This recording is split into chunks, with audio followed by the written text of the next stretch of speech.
apologies. No worries. Patrice has been a bit delayed, but It's okay. we want to put something up on our social media. You know his catchphrase, right? I love this game. You know that one, right?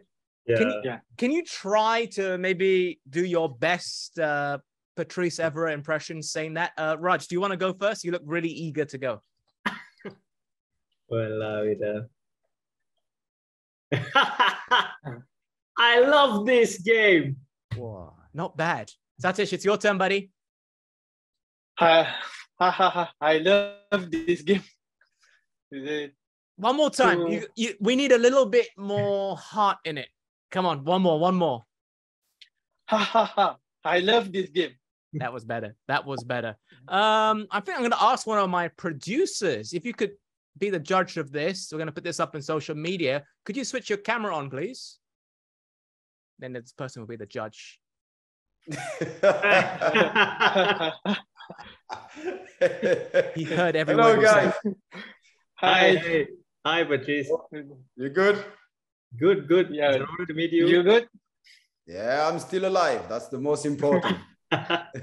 Patrice is a But bit I upset. love that. We all have the United shirt. Yeah, I love that. He's Yes. upset. Yes. There's no Patrice Evra on the back of any of those jerseys. Just Bruno and Ronaldo. Don't worry. I just love the fact you have the United shirt and it makes me happy. I have one of his former teammates jersey though. Who? Okay. Ronaldo. Ronaldo. Oh, there, right there. I can see it.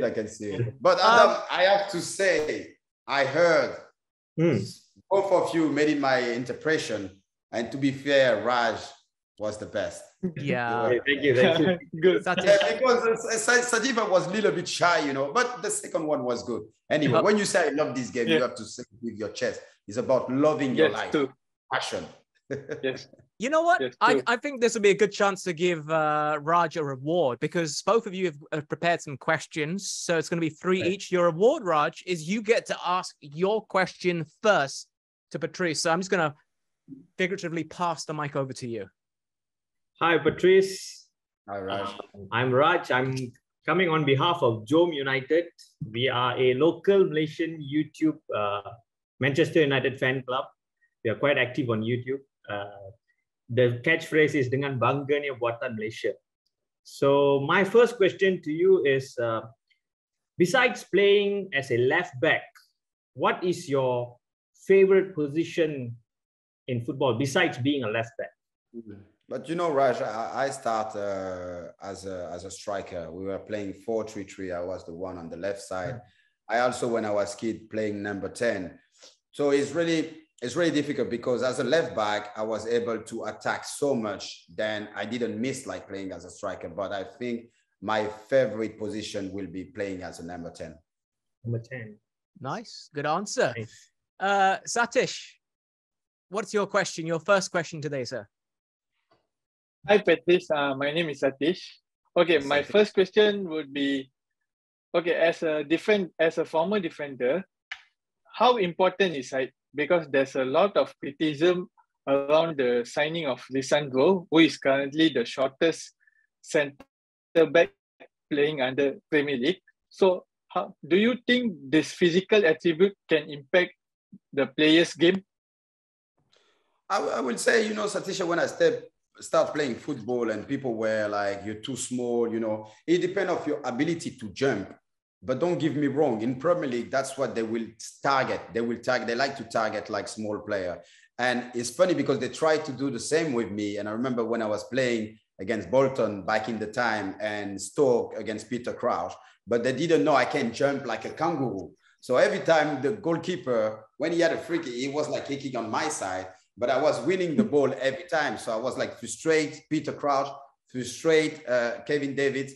So you have to be careful because you also have to have like a strong and tall center back.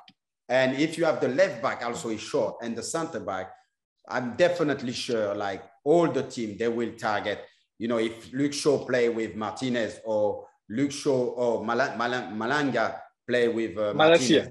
Malacia, sorry, they will target the left side. So we need to be careful, but it's not a problem if you're aggressive and if you can jump really high. But I understand the concern because that's what the other team, they will target for sure, 100%. I remember I give you an example about De Gea. when De Gea arrived, he was so skinny. And I remember even he was a manager in one interview. He said, we're going to just make sure we win so many corner kicks and we're going to just go into De Gea. So, you know, they target that. And that's the Premier League. Cannavaro, that's all I'm going to say. Because you know, I just speak with him like yesterday, actually. And I forget to give that example of Cannavaro. And I play also centre-back myself in Italy, some Champions League game. But like I say, depend of your ability to be aggressive and to jump really high. But Cannavaro, centre-back, and he win the Ballon d'Or. So size is not a matter. You need to deal with it. Raj, your second question, please. My second question to Patrice would be, which player, be it past or present, Manchester United player, you wish you had played alongside? Wow. Alongside, they will definitely Cantona. Like, I've got the shirt. They haven't seen it. They haven't seen your jersey yet. You didn't see. No. Right. Whoa. Yeah, he's a good friend. And actually, he was in Malaysia, Adam told me. Definitely Cantona, he will be the one I wish I play alongside for his personality and everything. I became a football fan, or Manchester United fan to be more specific, because of Eric. Yeah, but that's, you know, Raja, I'll be honest with you. I had like, when I was playing for Monaco, my Asian, they come and I have Liverpool, Inter Milan, and Manchester United. And I was more attracted to Manchester United because of Eric Cantona. So that's why I remember when I meet him and we spoke and I say, Eric, thank you, because thanks to you, I wanted to come to join Manchester United, and you represent the French players so well. And he gave me one of the best compliments. He said, Patrice, I may open the door for all the French players, but you really like broke that door now. And I was like so happy, like the king gave me this advice. Now we stay friends, we message each other. So the king, long life for the king. The king. Yes. I hope you head into acting like he did as well. See you doing some films over Many people, Adam, the problem is many people want me to act, but I'm like, why not? Don't say that too much. Don't say that too much. I know, we never know. We never know. True. Satish, your next question. Hi, Patrice. My next question will be, how excited are you to see Eriksson playing under Man United jersey, as he was one of the targeted player for Sir Alex Ferguson during your playing season? Yeah. So how was it to play against him? It was good. I think even in our time, Sir Alex Ferguson really loved Eriksson, because it's those players, they have the vision and they're really clever. They don't even need to run, and they are good with the feet. You know, those kind of players. I play with Andrea Pirlo when I was in Juventus, but I'm really excited because he's someone I really wanted to play with. And also, you know, what's happened to the Euros, and he come back, he show his personality, his character, to never give up. He's never afraid. Yeah. Like now, I think every single minute for him is a gift. So he will live always his life 100%. So for him, I saw when he signed for United, he's living a dream. And he's going to, what a talent player. I think the striker is going to give them so many assists. It will be no excuse. I'm really pleased this player is playing for our team, and I wish him the best. Can I just ask this as an extension of that question, Patrice? Because given what happened to Eriksson, I remember I shouldn't be mentioning his name because he's an ex-Liverpool player, but on a serious note, Bruce Grobbelaar, I mean, he served in the army, and he said, you know what, when you're forced to be in battle and you see people dying on the battlefield, I'm paraphrasing everything he's saying, but he says that put things in perspective. Suddenly football, in terms of the pressures that are put on you as a Liverpool player or Man United, whatever, it really doesn't matter in the grand scheme of things, i.e. literal life and death. And I guess that gives you more of a freedom to play. Do you think maybe Eriksson might feel the same way? I absolutely agree. I'll be honest with you. Maybe it doesn't, I want to take off any credit to Eriksson, but if that incident didn't happen, I'm not sure he will handle the pressure like the way he will now. I think now he understands life is more important than anything. And if he could win that war, you know, staying alive, I don't think now he will have any problem to face the pressure. But I'll be honest with you, this is a great point. This will make also a difference because, like I always say, Playing for other team, it's fine. But when you play for United, it's a different kind of pressure. It's a different level. People want you to win every game. So you can be like, I say myself, if I was playing for another team and I play a good game, people will say Patrice play an amazing game. But if you play an amazing game for Man United, it's a good game. And when you play like a good game for another team, for Man United is a bad game. So you get me. So that's the standard. That's the level when you play for United. Yeah, a good point there. Raj, your final question, please. Patrice, we know that Manchester United is going through another transition period with the arrival of Erik ten Hag and the change in the backroom staff and all those things. My question is, do you feel that the team has done enough business in the summer to face the new season, the upcoming season? We all knew how it was last season. Have we done enough to address the problem within the squad, in your opinion? Raj, I don't think it's in one transfer window you're going to address the problem. What I'm happy is every player, apart De Jong, every player we wanted, we had them.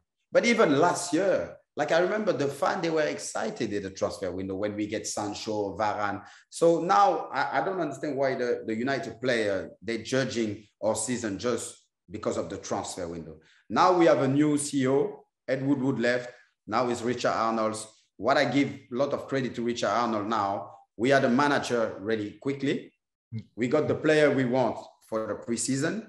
And those points are already we're going to the right direction. So to say we had enough, we will never had enough. Let's see when we're going to start the first 10 games and he's going to tell us. And also maybe at the winter, we're going to be able to bring add other players to the squad, but it's too early. But I think I'm okay with that squad. Maybe I will add more, like maybe another center back, and now we buy a left back. Maybe I will buy another striker, whatever. But I'm quite happy. We should do something good with the squad we have right now. Not winning the title, but the goal is to be on the top 4, and let's see. It also looks like some players are back to form. Martial, Rashford, which bodes well. I wanted to talk about this, Adam, and I spoke with many people, the fan, when I saw him on the street, and they say, yeah, they're back to form. Don't forget, guys, it's the preseason. When the league starts, it's different pressure. And what I'm scared of that is those players, when you say they're back in form, soon as we have a bad result, the fan going to attack them. So they're going to bring all that negative, energy. So that's my worry, is those players, I think this is their last chance. Because if they fail, the United fan going to target them first. So that's my worry. That's why sometimes maybe it will be good to get rid of those players. But I always like to give them a second chance. But this is the last chance. Because if for so many years, those players have struggled for United. And trust me, United fan won't be nice with them if they don't perform this year. It's funny you should say that, because today I'm not sure if you've seen it, but there was a poll released, not a poll, but some results were shown. The 10 most abused footballers on social media for their performances.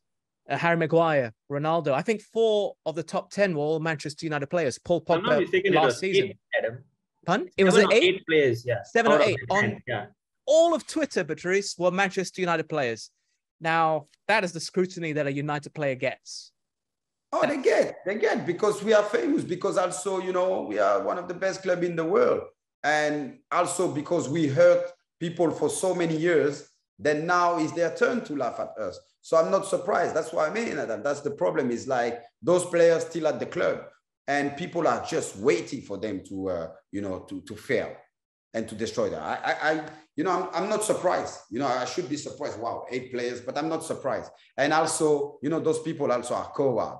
They are behind the computer sending things. I don't think this is nice. Those people, you shouldn't even pay attention. So I hope all those players, they don't get affected about it, because they are just people behind their computer. Very true. And final question for the day from Satish, sir. Okay, third question will be, which Man United striker, past or present, will you be most afraid to play against? Good question. Superb question. I think afraid is not the word, because I've never been afraid to anybody. I play against Ronaldo, I play against Messi, I play against Zidane, I play against Figo. I can go on and on in the list. I think I never been afraid, but I was excited. I wanted like to face someone, and I know when I can deal with this player, you know, I will be even more confident. So no afraid. Afraid is not the word, but which player from the present or past I will be excited to play against Cantona. It will be Cantona. It could be, wow, the player I play with, the best players. Like York, you know, Dwayne York, Andy Cole, all those strikers, you know. It will be interesting for me to see if I can stop them to score a goal. The other answer would be the striker he's afraid to play against is Patrice Evra, because that's how he started as a striker. Always, you know, Adam, I love that. But I always say that when people say, who is your biggest opponent you face? And I was like, Patrice. And it's not being arrogant, because I know when I was 100%, you know, I will deal with anybody. But I know when I was like just 90%, someone like Messi or Ronaldo will take advantage. And you're right, it's not being arrogant, but yeah, the opponent I won't like to play against, it will be myself. There you go. Patrice, I want to thank you for joining us here. Guys, I'm not sure if you're aware, but Patrice is really on holiday in Copenhagen as we speak. So he's taken time out to come and speak to the two of you. Time for you guys. And I think the best way to finish up this interview would be, we started it with I love this game. I think Patrice needs to finish it with his tagline, his catchphrase. That's why I said, like I say, we feel blessed and grateful every single day I'm alive. That's why I always finish with, I love this game. Superb. Excellent. Thank you once again, Patrice. All the best to you, sir. Take care, guys. Forever red. Thank you, Patrice. Take care. Bye-bye.